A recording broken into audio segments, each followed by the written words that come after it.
Hiya, good afternoon from the Hearts at War project. Just here with another very short video looking at some of the artefacts and items that we have on display here in the exhibition. So this particular one is probably one of my favourite.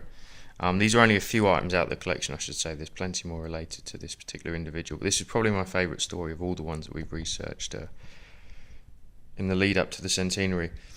And it looks at this man here, who is Private Percy Buck of Hitchin, the man on the left there. So this chap, Private Percy Buck, who served with the 1st Battalion of the Hertfordshire Regiment, went out in December 1916, and was involved in the infamous attack for the Herts at least on the 31st July 1917, the first day of the battle that we would today call Passchendaele.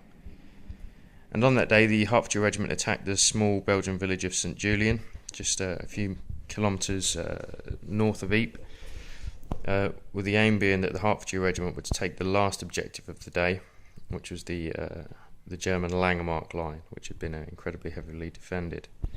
So on that day, Percy and 620 other men of the Hertfordshire Regiment, including these three chaps here, all went over the top, and the advance started very, very well, and due to the terrible rain conditions and the distance that they had to cover, their artillery was unable to move up, and the 2 tanks that were detailed to support the men were bogged down.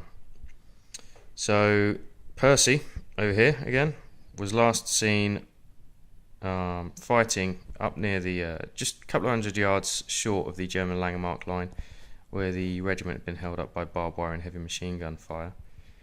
And eventually the Herts were forced to retire. Unfortunately, Percy was not one of them that made it back.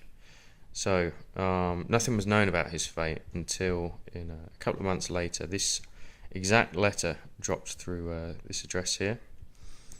And inside it contained a cover letter from the Red Cross, which we have downstairs on display, and also this letter here, which is a translation, which was, I'll read it out to you, I'm sure you can all read it anyway, to the Red Cross in Geneva. I beg to enclose a postcard which I took from a British soldier at St Julian in Flanders. He was holding the card in his hand, and as I learnt later on that the finder was asked to forward it to his wife, I, wishing to fulfil the last will of the dead comrade, send it to you with the request to forward it to his wife. The address is written on it. He fell on the 31st July or the 1st of August near St Julian in Flanders. May he rest in peace. I should be very pleased to hear whether the wife has received the card. Respectfully, Gefreiter Joseph Wilczek. Kindly send the reply to my parents in Makoszał, which is nowadays in the Polish, next to the Polish city of Zabrze. So, a German soldier actually found Percy holding a postcard of his wife and child, which he had written on the back. We have a record that he'd written on the back the night before: please send it to my wife if you find this. Little did he know, or perhaps he probably could have had no idea, that it would be a German soldier that would find the letter, and perhaps more surprising still, actually take the time to send it via the Red Cross in Switzerland to Mrs. Buck, who was none the wiser about the fate of her husband until this dropped through her door.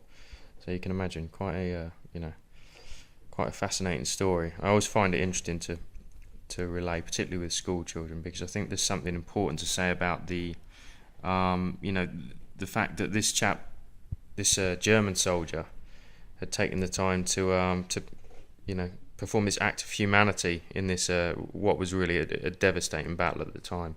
479 of the 620 men of the Hertfordshire Regiment were either killed, wounded, or captured that day, including Percy. So there's another one. Hope you enjoyed it.